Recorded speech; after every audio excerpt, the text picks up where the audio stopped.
Hello, my friends. It's Ranger Russ from the Meigs Nature Center, coming to you today from the Meigs Nature Center. Just a quick reminder, right now the Meigs Nature Center is closed to the public.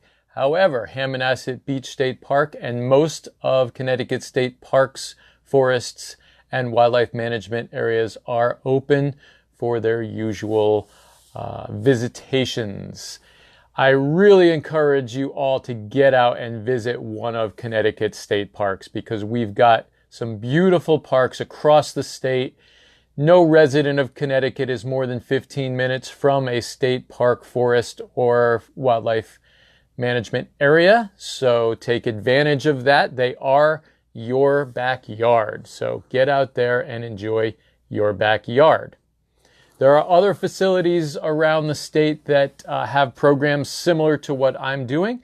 So if you go to our website, meigspointnaturecenter.org, visit the Virtual Learning Center, and you can be connected to Dinosaur State Park, Goodwin Conservation Center, the Kellogg Environmental Center, No Child Left Inside, Great Park Pursuit, and Sky's the Limit. So all fun activities to do across the state of Connecticut.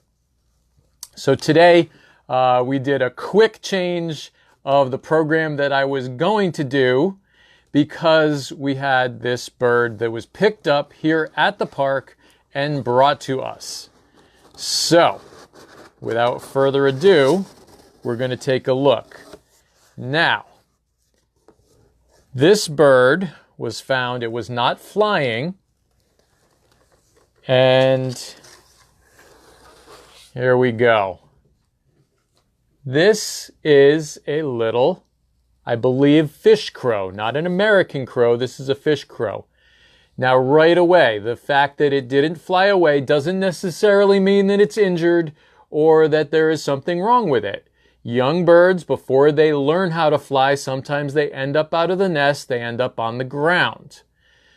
Right away, people will look at it, and the first thing, it's sort of a wives' tale, that you can't touch a baby bird because the parents will abandon it.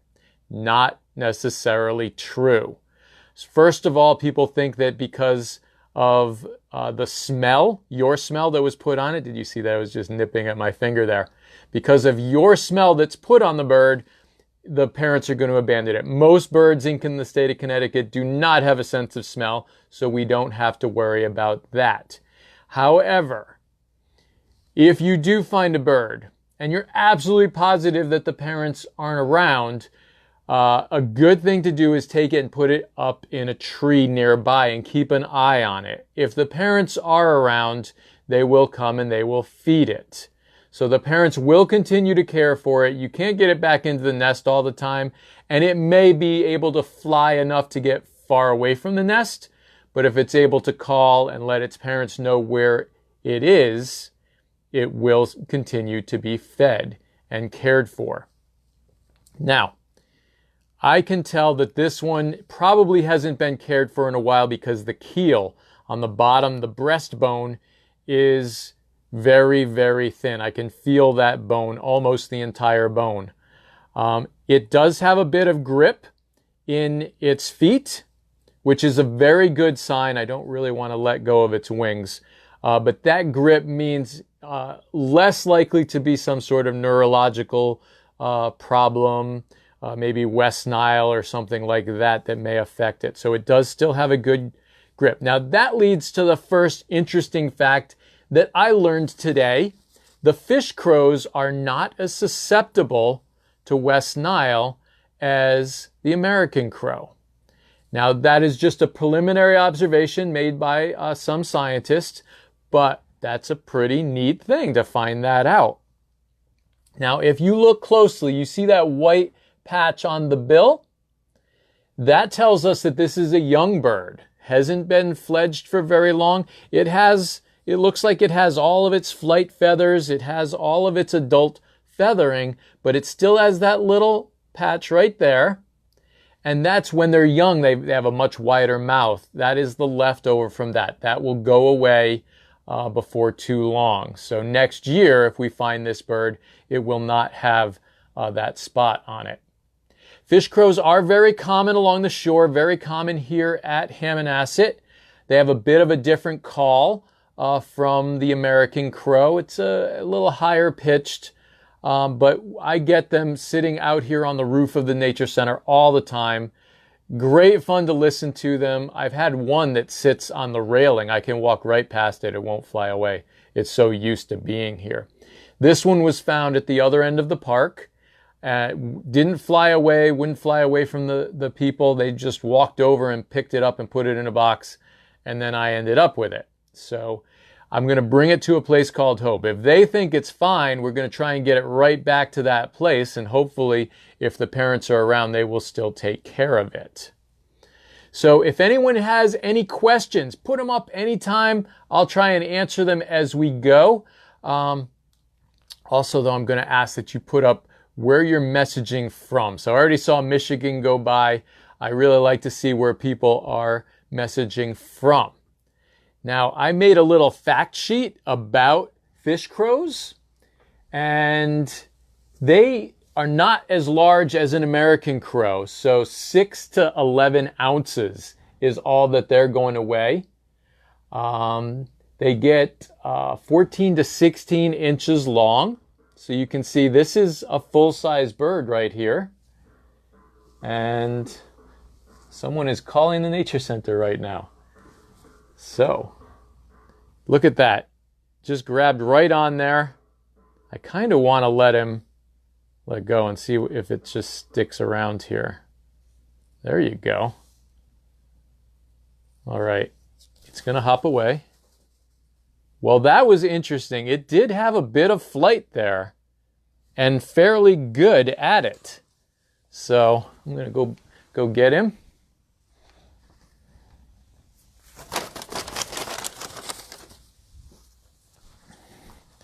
I love the crows. They're absolutely beautiful. Okay. So let's see if we have some other things I can tell you about him. It only takes them 30 to 40 days to fledge. So after they hatch out of their egg, in 30 to 40 days, they will be able to fly. I'm not letting you go again. You're going to fly around my office. Okay. So, what else? They do live in Connecticut year-round. Lifespan is about 14 years.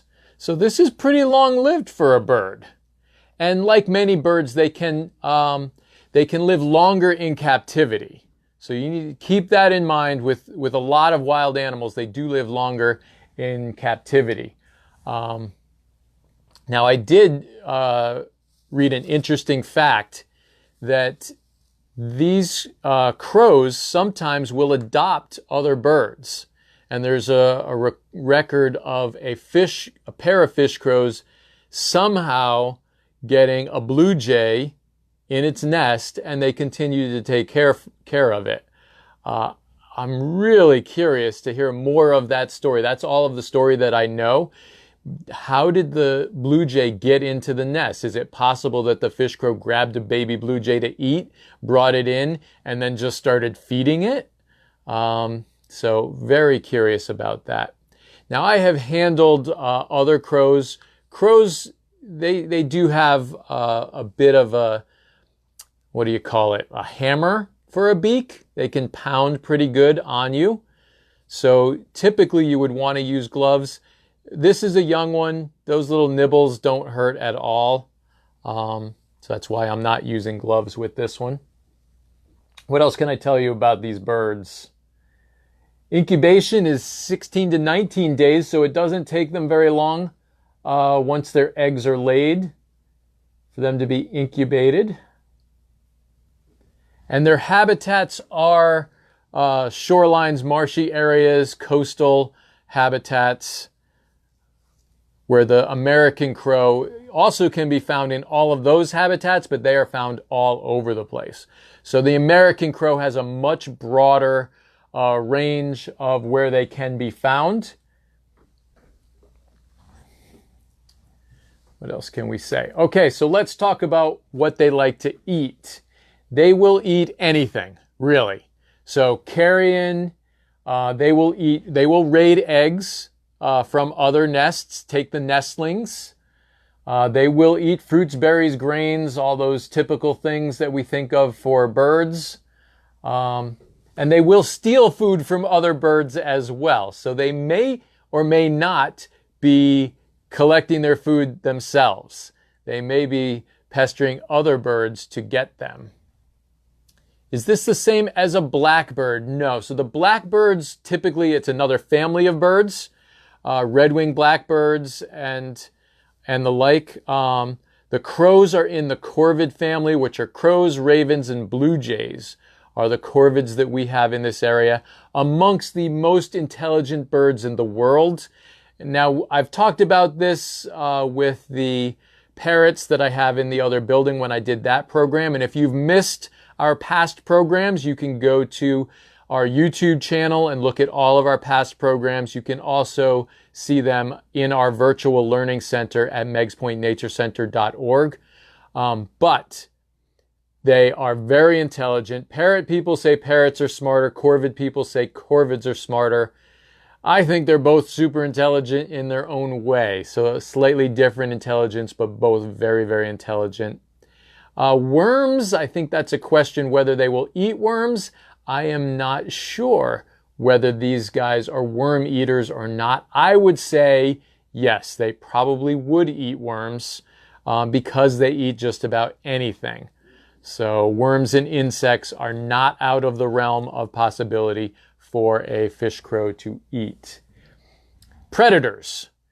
The typical predators that we think of, birds that hunt other birds. So some of the owls may take them. Now, owls are more nocturnal and these are more diurnal. These guys are going to be active during the day. But you can think of the sharp-shinned hawks, the falcons, peregrine falcons, merlins, gerfalcons. All of those birds will go for them. When they are young in the nest, you would think that a black snake, the eastern rat snake, would try and eat them. They also, if the nest is not high enough or protected enough, climbing predators like the raccoon may raid their nests as well. Because this bird's a fledgling and ended up on the ground, you can expand that predator category quite a bit. So on the ground, this bird could be susceptible to fox or coyotes, dogs, domestic cats, and I'm going to say again, which I say in many programs, please keep your domestic cat in your house. Domestic cats are the #1 predator in the state of Connecticut. They kill more wildlife than any other group of animals. So please consider keeping your cats indoors. And they do just fine indoors. I've always had cats indoors, so keep them inside. All right, what else can I tell you about them? I don't know. I think we've covered just about everything. I don't know what their maximum range is, how far they may travel from their nest. But again, the young is not going to go very far from the nest. So this one has a bit of an ability to fly. So it could have just been flying, fledging, landed on the ground. It really should have been able to get away from whoever picked it up. And I would like to find who picked it up because these are questions that a rehabilitator wants to know. Did they have to chase it around? Was it trying to fly? In that case, you would think, okay, it can move pretty well. Even though it's not fully flighted, the parents might still take care of it. Now, feeling its keel because it's so thin, I'm going to say it hasn't eaten in a while. So the parents probably have not fed it in a while. Several reasons that could have been because, again, it's partially fledged. It could have gotten so far from the nest that the parents weren't able to find it. That's not very likely. The parents could have been taken by a predator or, died in a nest strike or something like that. So lots of things to consider. But the #1 thing, when you turn a bird over to a rehabilitator, #1 thing you need to know is where it came from. because in most cases, the rehabilitator wants to release the bird back in the same place that it was from. Same, as close to that place as possible, because that's going to give the bird the best chance of survival. That's where it was born, that's its natural habitat, and that's going to be a good place for it to grow up. Okay. They run wild in Scotland. Is that Scotland, Connecticut, or Scotland, Scotland? This is a really beautiful bird. So I love corvids in general. My first favorite bird as a child was a blue jay. The fish crow, they've just got such a cute call. And because I've been at Hammonasset here for 20 years, and starting probably about 15 years ago, the fish crows have gotten used to the nature center. I'm not sure what it is that draws them to the nature center, but about 15 years ago, I started seeing them landing on the roofs, sitting in the trees out front calling, and then again, sitting on the rails. And I would just walk right past them for years.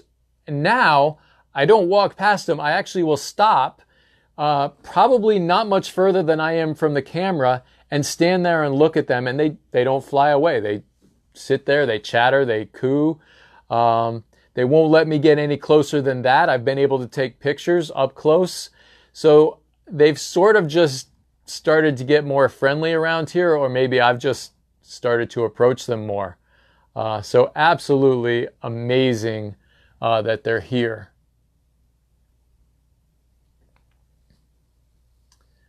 All right, we're going to take a look. Scotland, UK. Very cool. I didn't know that they were found on the other side of the Atlantic as well. So we do share a lot of species with Europe, and it's pretty, I'm not going to say easy, but when we get a storm, birds get blown across the Atlantic, and it happens just like we get birds from the West Coast here after storms. Is there an easy way to distinguish between a fish crow and American crow as they fly by? I would say no. You can tell by the call. The call is the easiest way to tell. For size, so the size of a fish crow is about the size of a male American crow. The females get a bit larger. So a female fish crow and a male American crow about the same size, but the size is not that drastically different. So it is still hard to tell just by the size. And the call, again, is how I would tell. All right. I am going to check and see if there are any questions. You know what we'll do? I'm going to put it back in the box.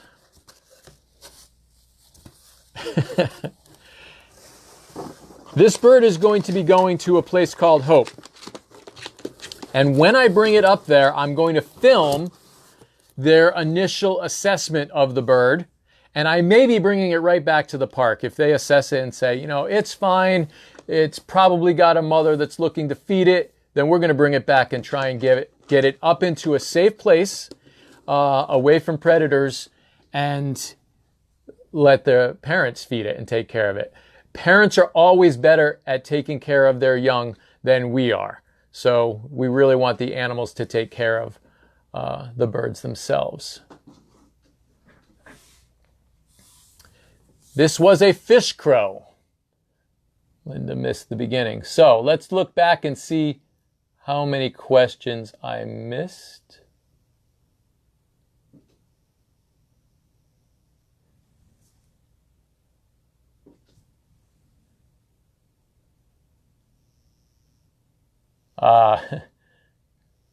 Nature Center is commenting. We have several volunteers that can comment as the Nature Center. That helps us answer your questions. So someone's talking about how the birds around here are treated. Docile and relaxed in your hand. That's a good point to talk about. So they should not be that docile and laid back. Now, young birds tend to be more than adults. They just haven't learned to be as afraid of us, or they're not as leery of us as an adult bird. But in any case, that is a sign that maybe this bird is having some issues.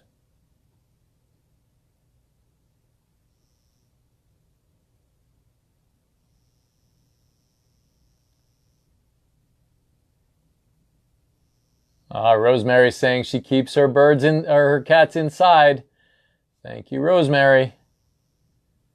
Our wildlife appreciates it.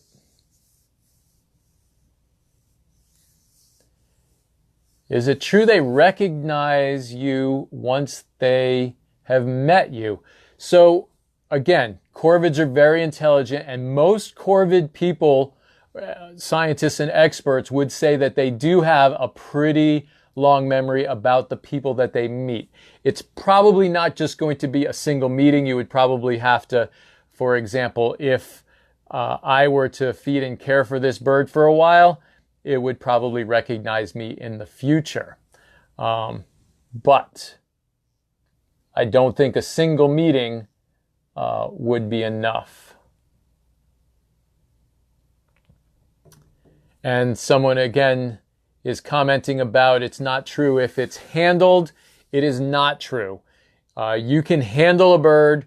There is no sense of smell that the bird's going to be able to smell. They don't have a very good sense of smell, so you don't have to worry about that.